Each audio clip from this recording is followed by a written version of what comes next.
Mass Media. The other way iTijuana makes an impact in people's lives is generating jobs in a region that was always overlooked. Nobody will look at Tijuana as a technology hub, and I'm talking 10 years ago. And so by providing these jobs, we are not only giving them an opportunity today, it's the jobs of the future that are impactful, and people feel proud of the job they do. So I think that is very transformational as well.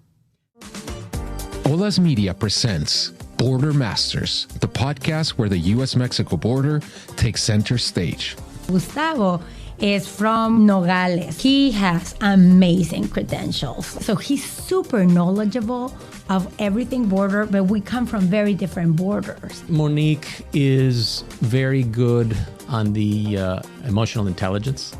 It's the personality that she has that allows people just to feel relaxed. It's part of letting the world know why has it been so successful to have that border and what has inspired them about the border. Now here are your hosts, Gustavo and Monique. Welcome to Border Masters, the podcast of border leaders. I am Monique Casellas, co-host of Border Masters, and I'm here with my co-host, Gustavo de la Fuente. Today, I'm super excited to have a guest I admire very much because I truly believe she's the perfect example of a border master, Maritza Diaz, Chief Executive Officer of iTijuana. Thank you so much, Maritza, for joining us. Thank you for having me. Over the past 7 years, Maritza has established herself as a thought leader in cross-border collaboration in the software industry between San Diego and Baja California. She is a member of the board of directors of the Federal Reserve Bank of San Francisco, where she represents San Diego, a member of the Forbes Technology Council, and an advocate of leveraging the strength of this region to build a thriving innovation economy that leads the digital transformation for companies in California. Before becoming the Chief Executive Officer of iTijuana, Maritza served as Senior Director at Thermo Fisher Scientific, where she was responsible for growing the company's digital capabilities in North America, India, and Mexico. In this role, she successfully managed the digital and agile transformation of an organization composed of 800 software professionals. Today, the software organization is considered one of the finest in the industry. Maritza, I can't really recall the first time I met you, but I have to say that every time I see you, I admire your intelligence, your gravitas, and also like how down to earth you are. I think I have seen you in a couple of friends' social gatherings and on tour on your beautiful offices in Tijuana, our hometown, and you're always so poised, but with a very welcoming smile. So I really appreciate that about you. And Gustavo, can you share how you met Maritza? I think I came in touch with Maritza virtually in May of 2021 when she presented at a stakeholder working committee meeting for the Smart Border Coalition, which is an organization that I was the executive director of. And it was a video conference because we were still in COVID-19 mode for these meetings. And we had over 80 people at that webinar. And many of them expressed to me after that conversation, after Maritza's presentation, they were extremely impressed. And they were intrigued, more than impressed, I'd say. They were more intrigued about her business. And I subsequently attended an event in Tijuana presented by one of her clients, Insulet, to the Tijuana community in a really beautiful building in the Zona Rio in your hometown, Monique. So wonderful experience that way. Yeah, Maritza, well, thank you so much for being here. And let's go to square one. When you started, I understand that you started a software company in Ecuador. Is there where you're from? Tell us a little bit about yourself. Okay. So I was born and raised in Ecuador, and I'm the first graduate or college in my family. Before going to college, my dad would always tell me, I don't care what you do, but you have to go to college. Because he truly believed that education was something that, the only thing that he could give me that was meaningful for the future. Anyway, we never had a computer at home or never had an engineer around, a role model to guide me through career choices. And so I only remember what my dad told me, you got to go to college. So I went, stand in line, sign up for college, and I get to the place to pay, and the lady there is like, what career? And I'm like, I am not really sure. And so she told me, well, we don't have a lot of people signing up for the computer science. I'm like, oh, okay, I'll do that. I'll do that and sign up. Yeah. The reason why I'm telling you this is because I am what I am today by a little bit of luck and a lot to do with decisions that I made. And luck is not a good strategy. And that's part of now, a little bit of my mantra for now is like create people that have strategies for career path in the future and not rely on luck. Okay. But fast forward, I graduated from college. I was actually quite good, I think, in that career without even knowing. So a company in Ecuador called PricewaterhouseCoopers, international company, was recruiting, and they were recruiting students from college, and I was one of the 2 people they recruited that year. And as I was working with them, I was very happy. I love Ecuador. I love my family and everything that is there, until the day my job offered me to come to the U.S. to work in a project for 1 year. It was a temporary assignment, and I said yes. And my parents said no. Because cultural, right? We are from a very close culture, and I was single, and I was a woman, and God forbid you live outside of your house before you get married. Yeah. How old were you there? I was 20. Oh my goodness, you were so you're young, very young also. Very young. But I mentioned decisions. Right? Yeah. That was a key life-changing decision that I was able to tell my mom and dad, no, I am going to go. Wow. And I've been here in the U.S. for almost 30 years. That one project became 2 and 3 and 4, and here I am. Wow, incredible. And we'll think a little bit more about your life story, but for all our listeners out there, what is iTijuana, and how did you come up with this idea of creating this company? I'm also the founder, and I always have to share, before I talk about the company, I need to tell you my why. Okay. I had 2 girls, 12 and 14, and they always been curious about, Mom, you always work. What are you doing? What do you do? And I never had a really good explanation that they could understand being so young. iTijuana has given me that opportunity to be able to tell my kids, look at them in the eye and say, iTijuana is touching people's lives. And so the next question is like, how? And so the how is iTijuana wants to make an impact in people's lives. And we do that in 2 ways. The first one, we partner with companies in the life science industry primarily to help them advance products that are going to save lives or they're going to improve the quality of life of a patient. That industry is just beautiful, and is so much innovation happening now after COVID, and it's impactful. The other way iTijuana makes an impact in people's lives is generating jobs in a region that was always overlooked. Nobody will look at Tijuana as a technology hub. And I'm talking 10 years ago. And I was included in that group. And so by providing these jobs, we are not only giving them an opportunity today, we're giving them a path for a better future. And it's not just any job, it's the jobs of the future that are impactful, that are well compensated, and people feel proud of the job they do. So I think that is very transformational as well.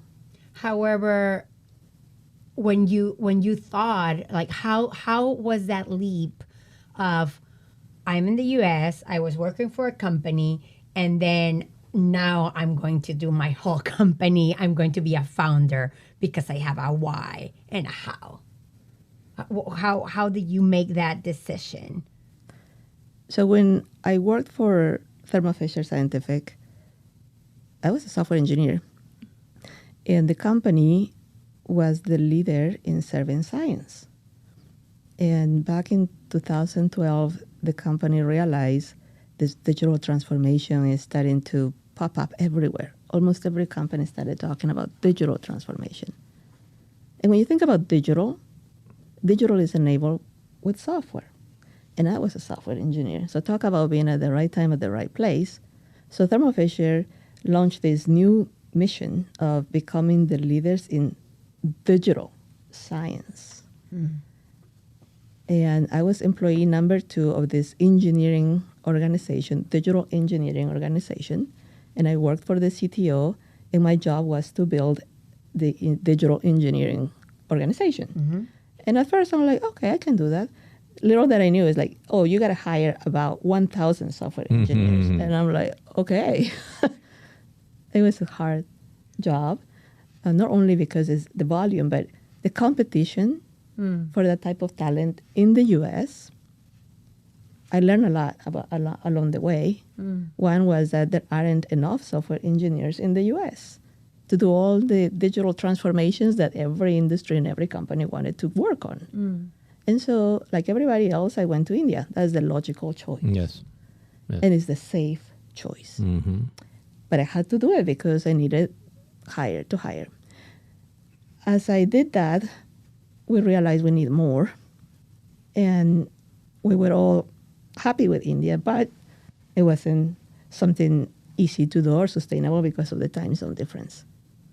And at that point, we were looking at Mexico as a potential because we are just here in San Diego, right? And so it just kind of makes sense to be in the same time zone. But when we were looking at Mexico, we were looking at the logical and safe choices like Guadalajara, Monterrey, Mexico City. Sí. The city of San Diego actually reached out to us and said, oh, why not exploring Tijuana? Okay. And the CIO, CTO, I said, no. No. Yes.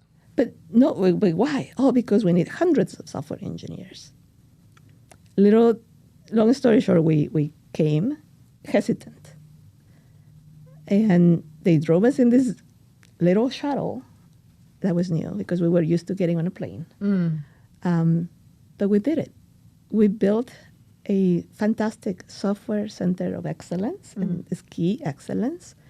And those software engineers were working on very hard things, right? This is not just a website to advertise something. This was like connecting instrumentation, working on secondary analysis for cancer research, for very difficult things.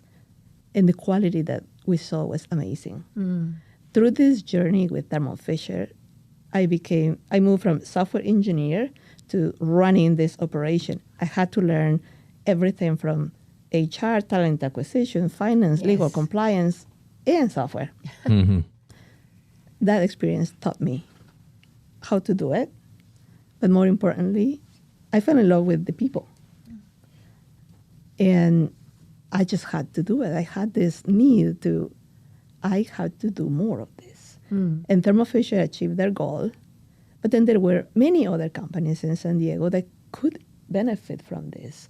And I could generate more and more jobs. And that's where I said, okay, I told my husband, I'm leaving. I'm leaving Thermo Fisher. And he was like, you are crazy. Of course. Wow, that's so brave of you. It was. It was very brave. And we're so Huge grateful because you saw that talent, like you said, untapped talent. And I'm also super grateful that you call your company iTijuana.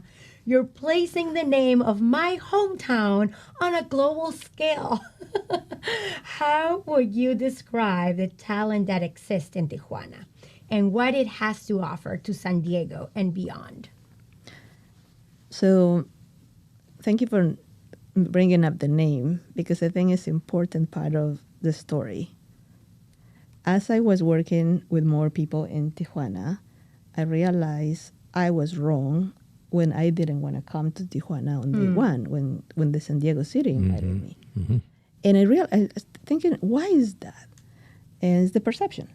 The perception of Tijuana, it's one thing, but the reality is hugely different. And unfortunately, not a lot of people see that. They only see it once they experience Tijuana. And I was thinking about how hard is it to change perception, and it's very hard. Yeah. It's very hard. Yes. Even the perception within Mexico of Tijuana, Yes. it's not best. And let's not kid ourselves. We can do everything and anything. The perception will continue to be there. So I said, well, what if we just change the name of the city? Because Tijuana has a stigma that's not going to change. What if we create an IT city? And so it's my way of rebranding Tijuana to create a new perception of Tijuana being an IT city. And so it was easy to just bring the I in front of the T, make it IT, iTijuana. Right. I believe the city should be called iTijuana. Not my company, the city. The city itself. The city Yes. itself. Yes. That's interesting. It's similar to what happened back in the day with Bombay in India. Bombay. Nobody wanted to go to a place where it's a bomb. You know, that city is called Mumbai, Yeah. right? They could not change the perception of Bombay. They rename it to Mumbai.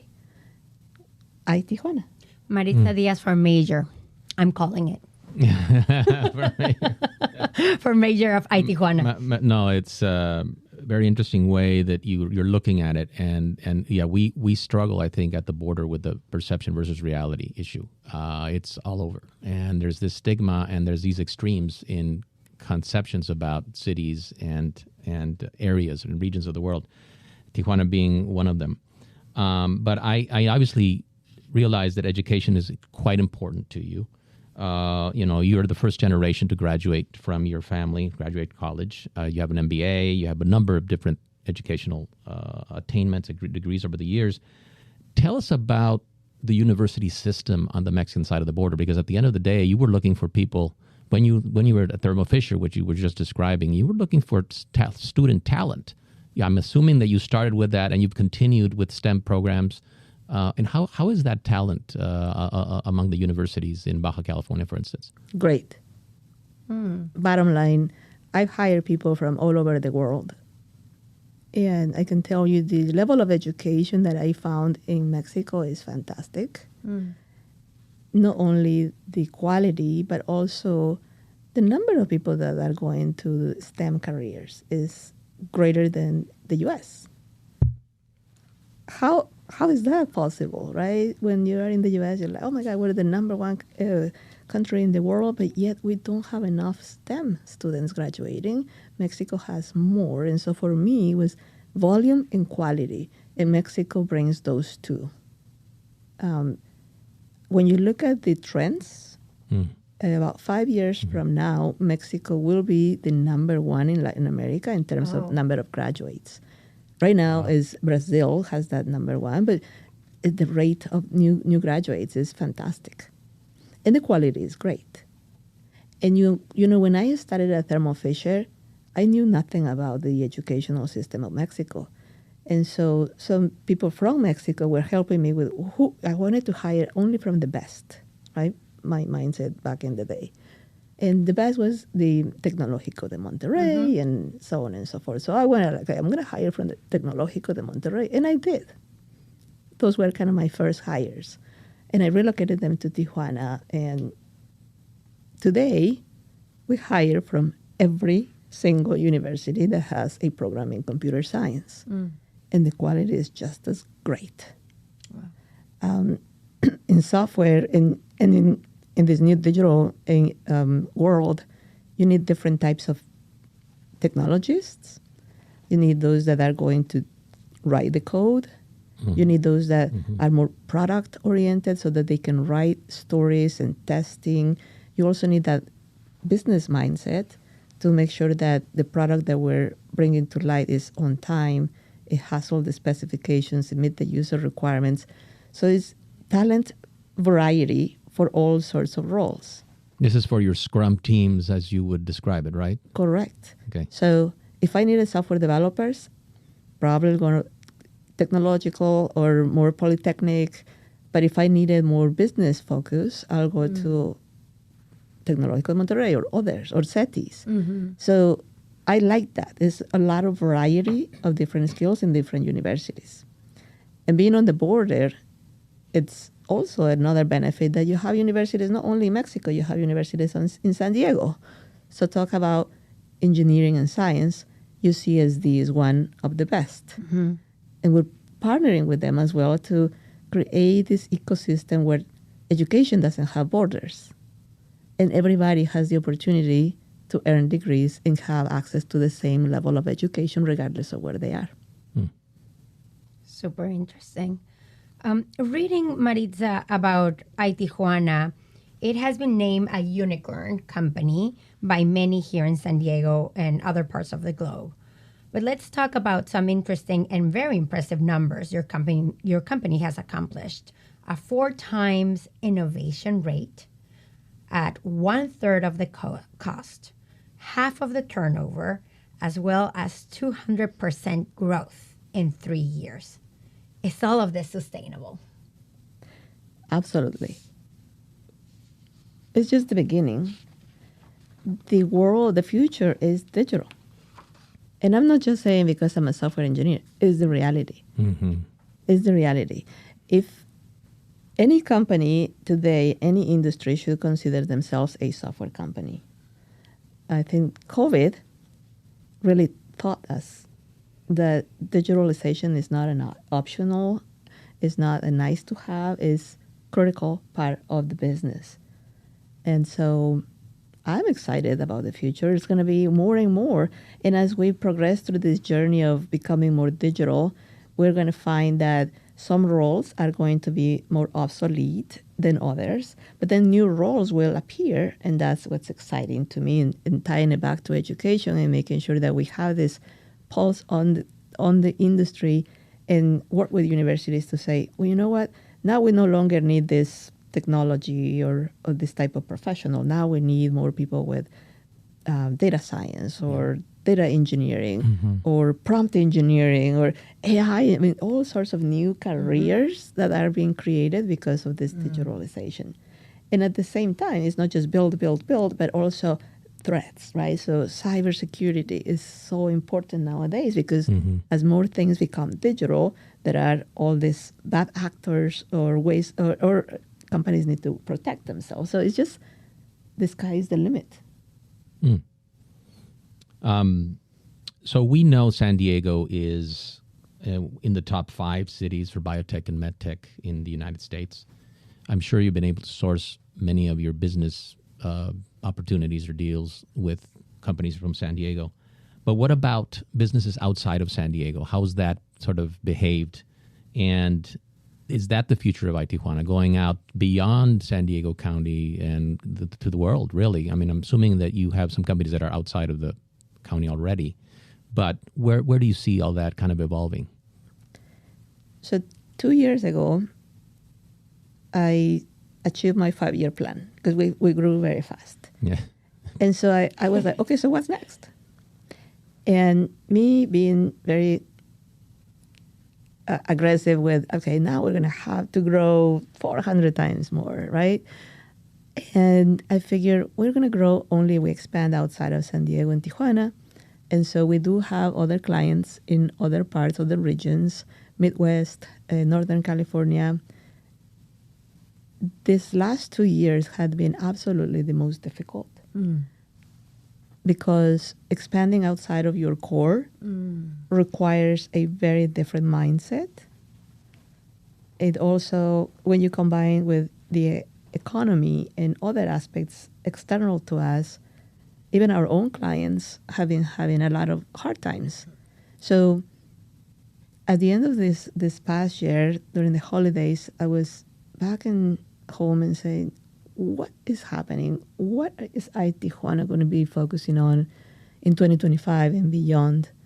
And I don't know if it's popular or not with my people, but I realized that for us to grow and be happy at the same time, we need to be back to our core and really remember why iTijuana was created to begin with. Why I say that is because when I go to Boston, Tijuana means nothing. Right. Or it might have that negative, that stigma that you were talking about. That's everywhere. But here in San Diego, Tijuana, it's 20 minutes. Tijuana is right there. You have that interaction. So it means something beyond business. In Boston, it doesn't mean anything. For all you know, it could be Costa Rica or it could be Ecuador, right? It's just Latin America. iTijuana is Tijuana, San Diego. So this year and the future years, we're going to go back to our core. You mentioned San Diego is one of the largest hubs, is the third in the world. And we only have scratched the surface here in San Diego. There are many fantastic companies creating amazing products that need help. And I want to refocus my attention in building this region. Now, on the other side of the border, I do have a belief that we need to extend it to the rest of the Americas. You know, when you cross the border and it says, La Patria starts here. Y la puerta a Latinoamérica también es otro. I believe, like Latin America starts here. Not just Tijuana, not just Mexico. And we are hiring from all sorts of different places in Latin America.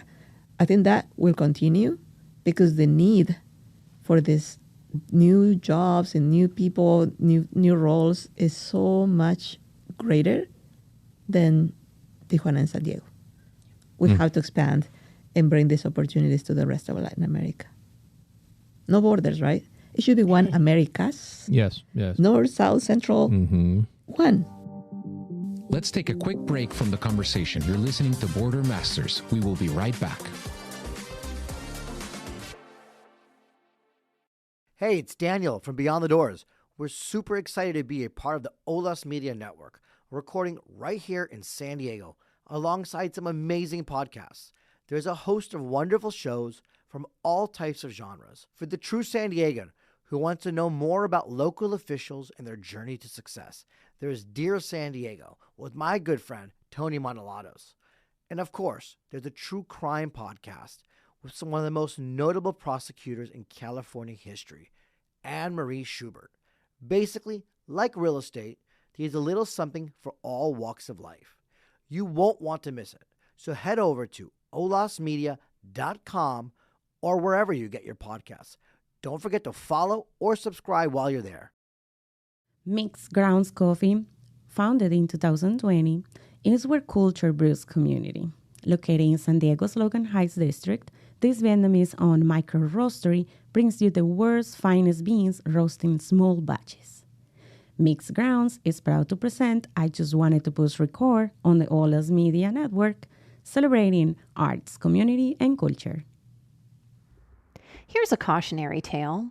She who climbs the 20-foot high diving board should be prepared mentally for what it looks like at first glance down. We all should have some idea of what it takes to plunge from new heights, unless you have someone who's willing to push you, and that can be dangerous. Join me on my podcast, From the Nest, where you can learn from other philanthropists' journeys through the world of fundraising before, during, or after you jump into the pool. That's the From the Nest podcast with Charity Jen. Follow and subscribe at olasmedia.com or wherever you get your podcasts. Border Masters is back. Let's get to Gustavo and Monique. I love what you said because I love a lot of what you have been saying, but that you also paused and reflected and came back to your core, which I think is not only a teaching for your company, but for life, right? That's something that we all need to do for time to time. And I also love that you realize that to grow, you can just stay here and strengthen our region, which I love. So I already know you're going to be super successful focusing in the rest of Latin America and growing. Another thing that inspires me about you is you inspire other female professionals in our region and beyond. And I understand that it was not easy path for you and to be where you were, Ecuador, and you talk about luck and decisions and where you're right now. How do you see the field today? Are there more women coming into IT, STEM, biotech, life sciences? Yes, which is exciting. And I see it in different levels. In my clients, surprisingly, because this is a change in the last, 5-10 years, a lot of the CIOs that I'm interacting with are women. Mm-hmm. That wasn't the case when I was in those positions. So it's actually very curious. I'm very curious to see what that is. It's many female CIOs, which I love. Now, in terms of CEOs, that's another story. That is still a long way to go, but CIOs are taking their spot, the females. In terms of young students, it's a struggle, but it's also, I don't think the problem is not a lot of women are trying to go into this field.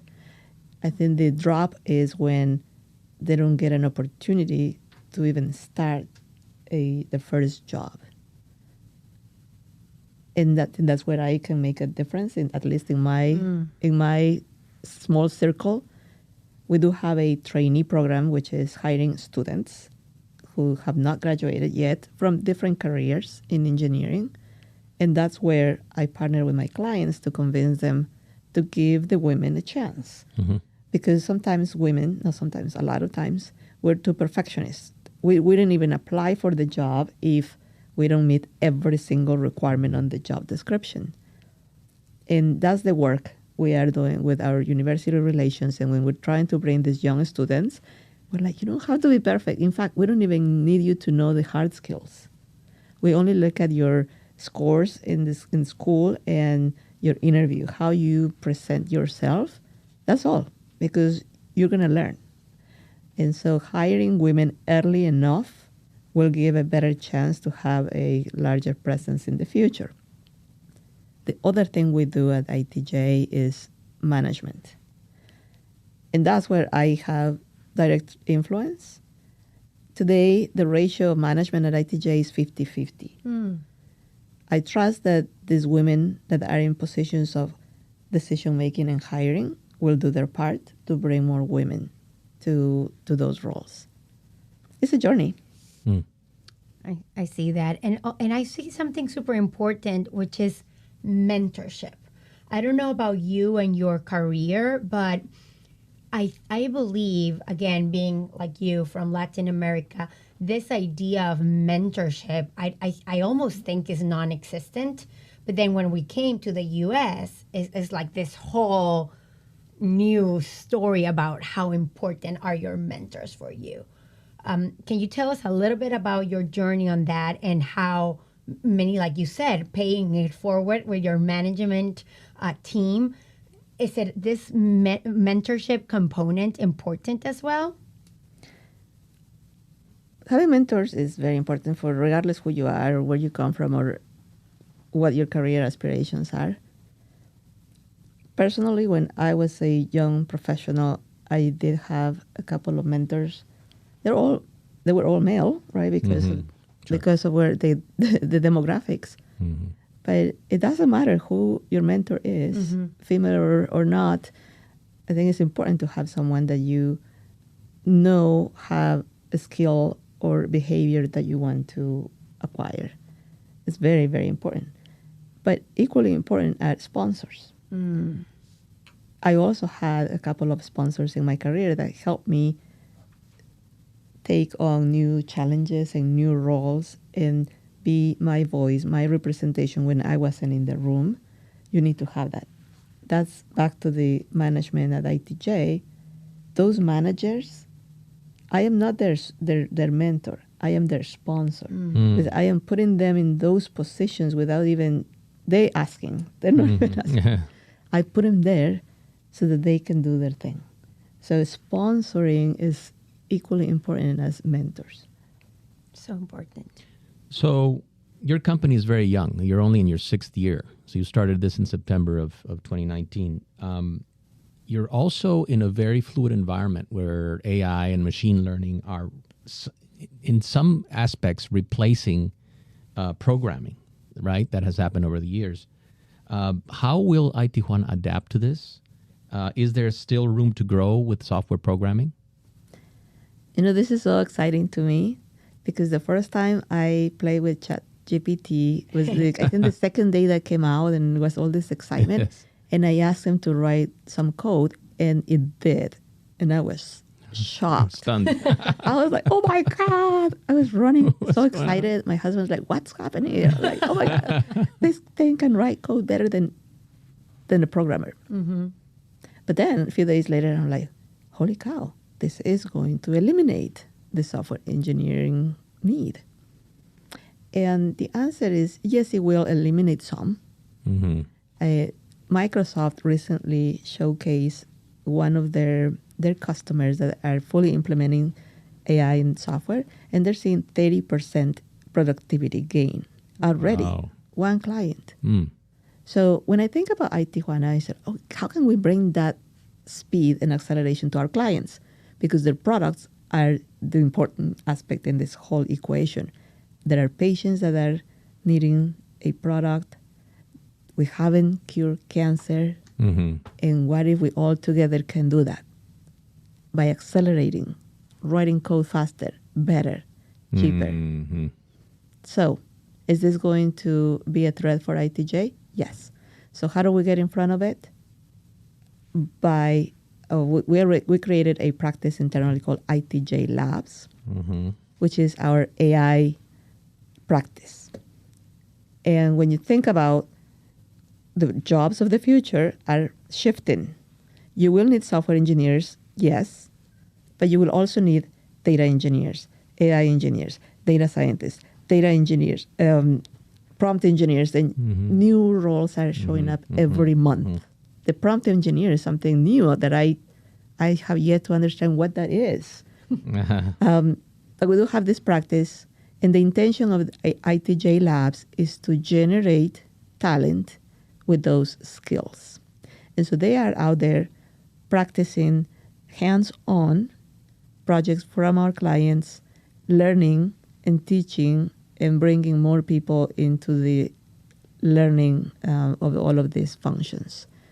At the same time, we work with clients to help them define projects, because a lot of companies are talking about AI, but they don't really know what it means or what they can do with their data.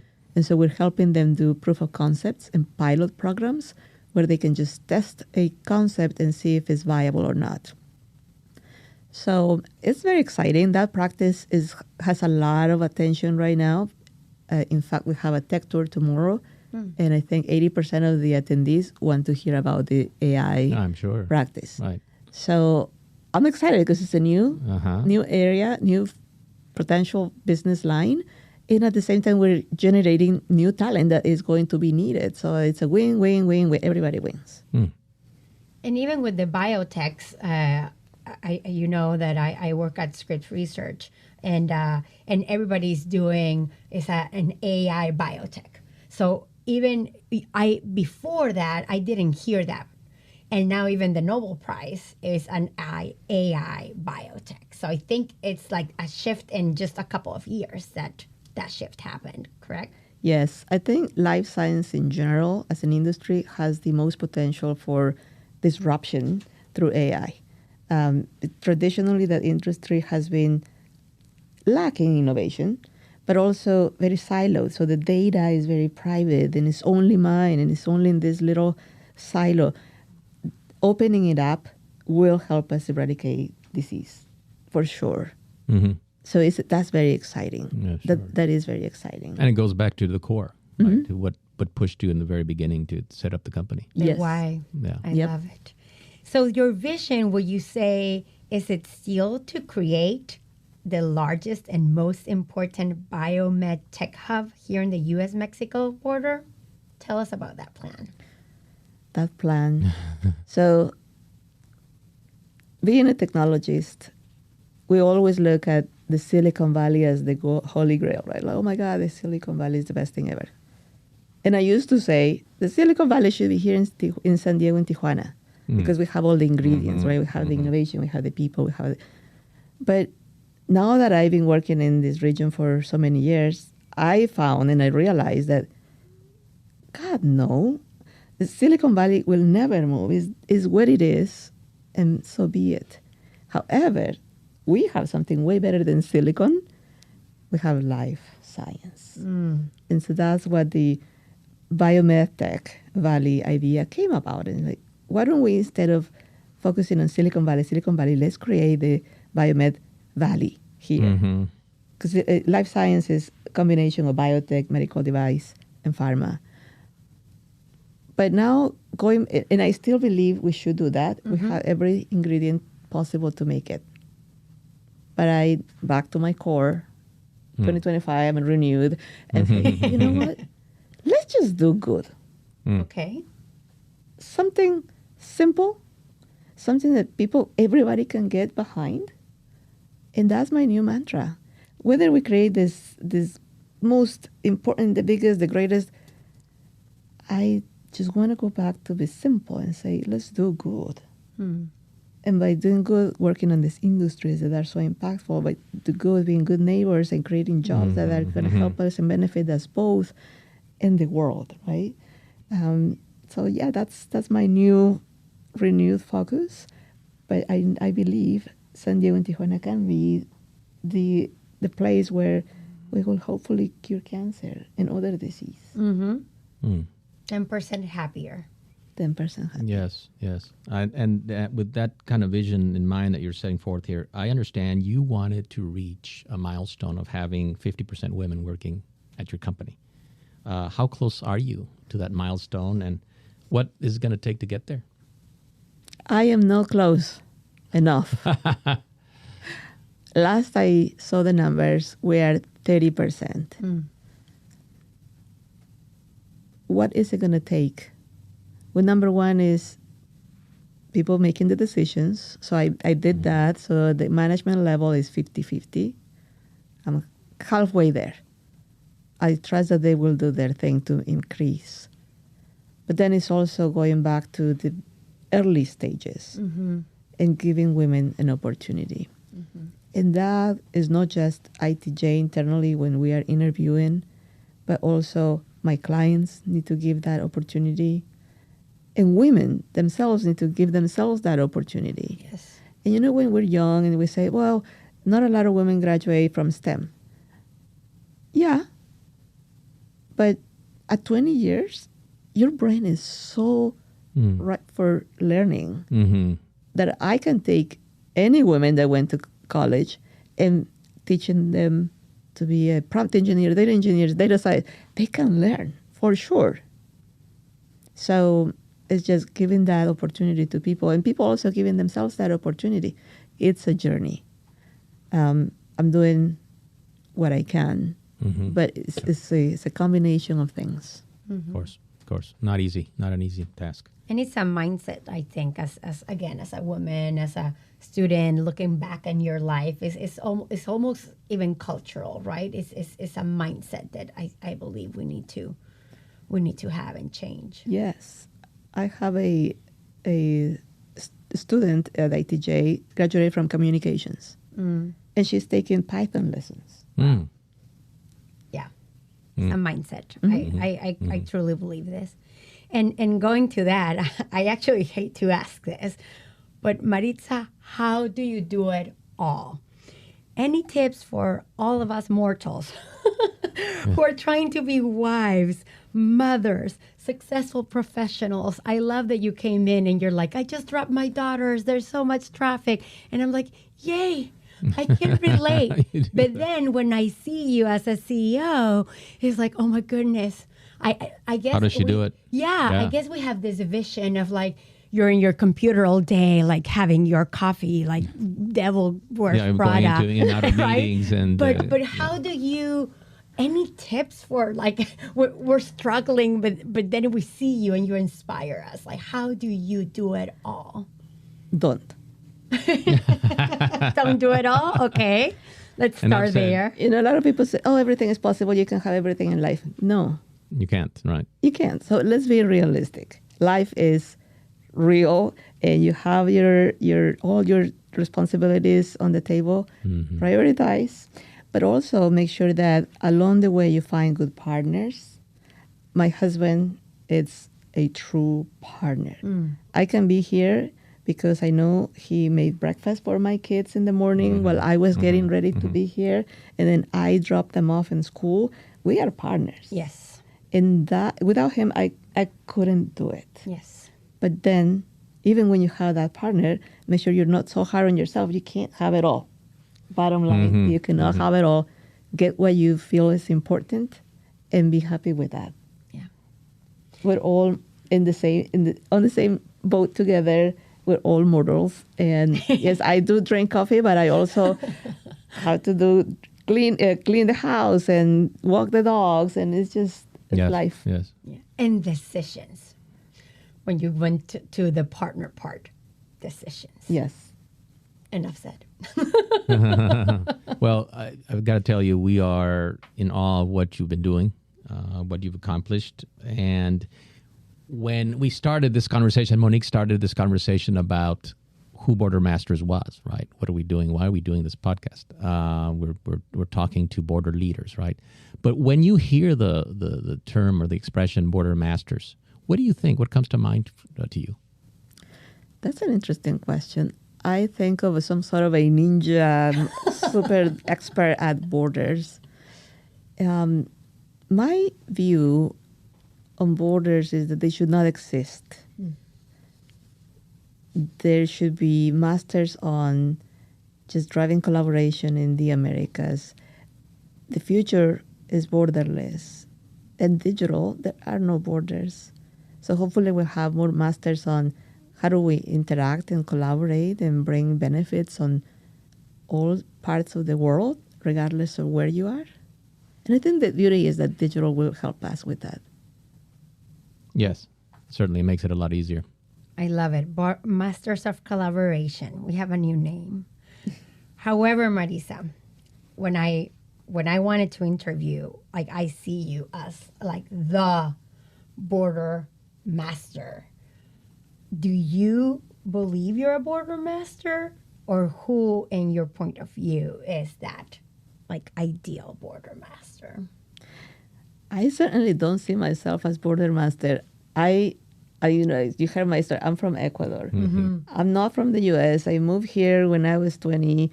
I happened to be in this region by decisions made along the way.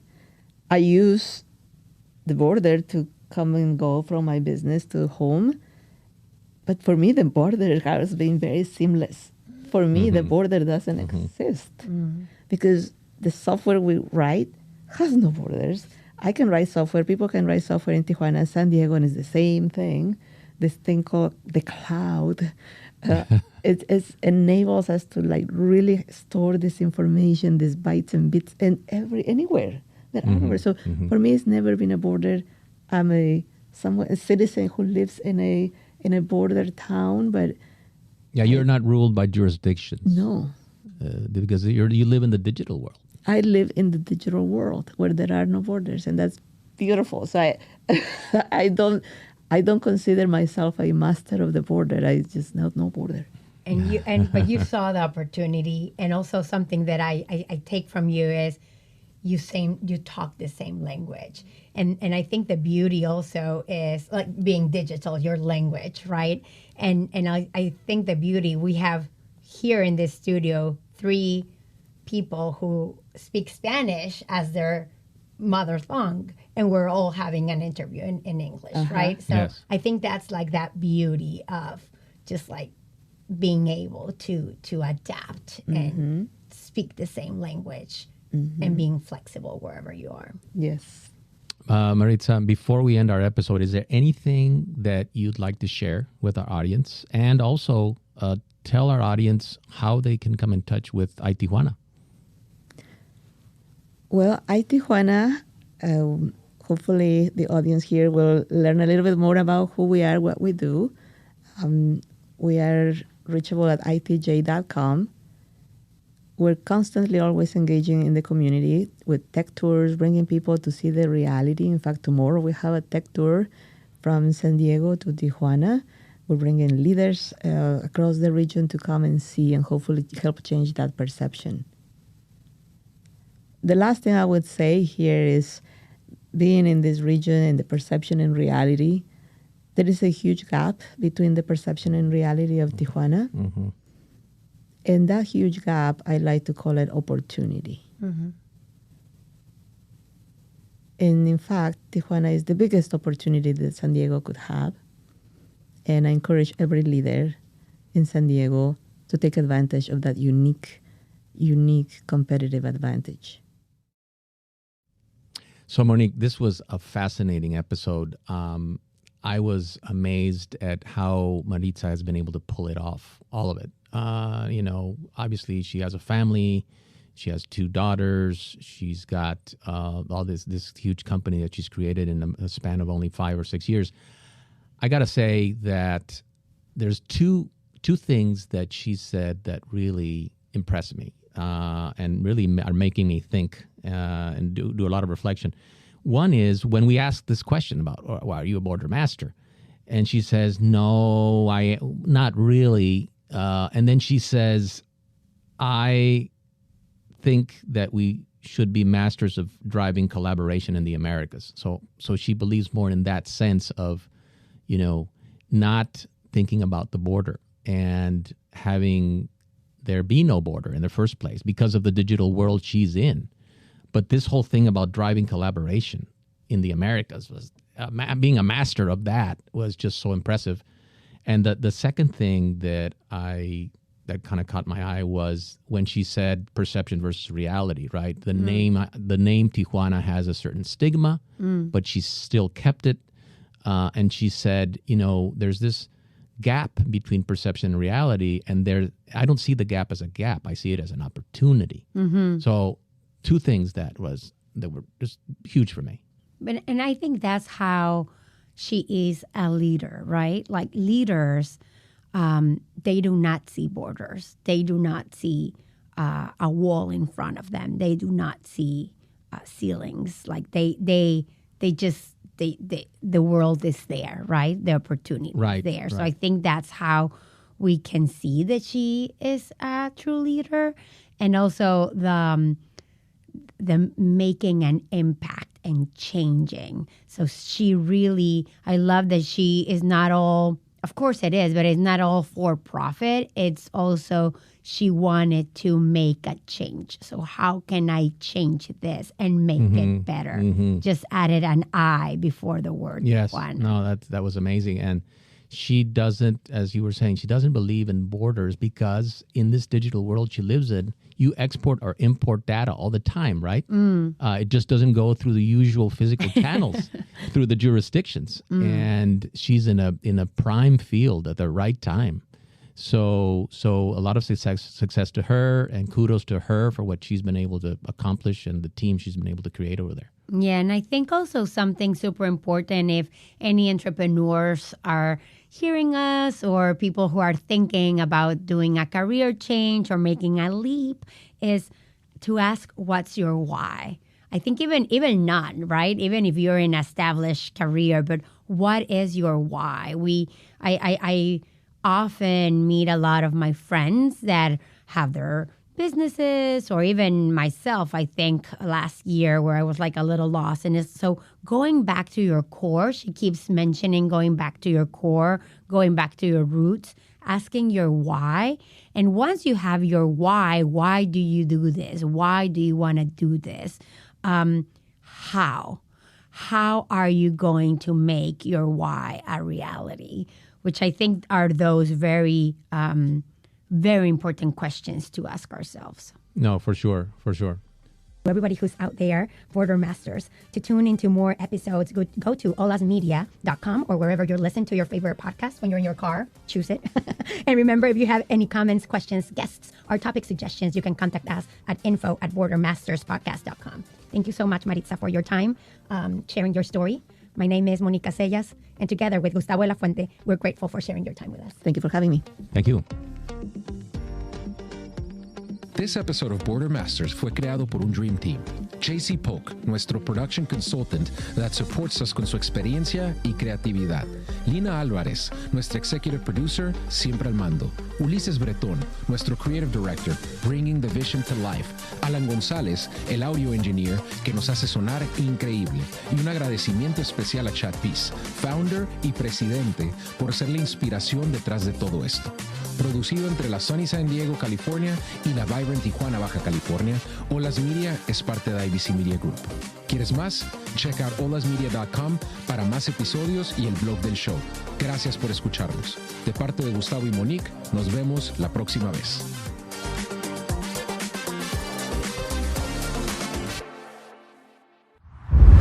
Olas Media. So I've hired 1,100 people already in these last 5 years.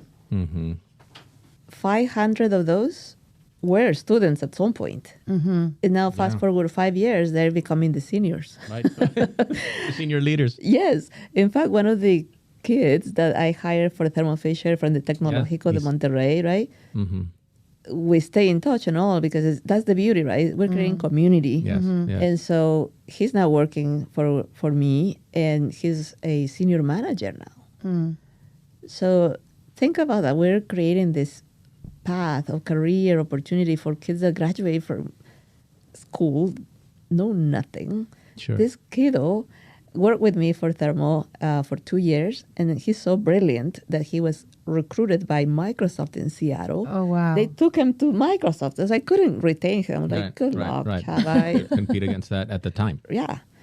But then Chava, because that's his nickname, a few years later during COVID, he came back and he said, you know what? Everybody has that dream in Mexico to go work in the U.S., but it's not all of that great, right? He was very lonely during COVID and all of that. Yeah. So he came back to San Diego, and he was at this point in his life, like, I need to make this decision, and I'm not happy. Where I was. And so I told him, hey, Chava, do you want to help me cure cancer? Because I just had a client whose mission is to eradicate cancer. And he looked at me and he said, yes, right? But decisions, right? An epiphany. I couldn't compete with Microsoft. Yeah. He took a pay cut to come to Tijuana and help eradicate cancer. 10% happier. Wow. He's happier. So there are a few stories like that. It's not just about the money, or it's just beautiful. Those stories and those people are the ones you want to invest in because they're going to be the leaders of the future. Hopefully he'll become a CEO somewhere in the region.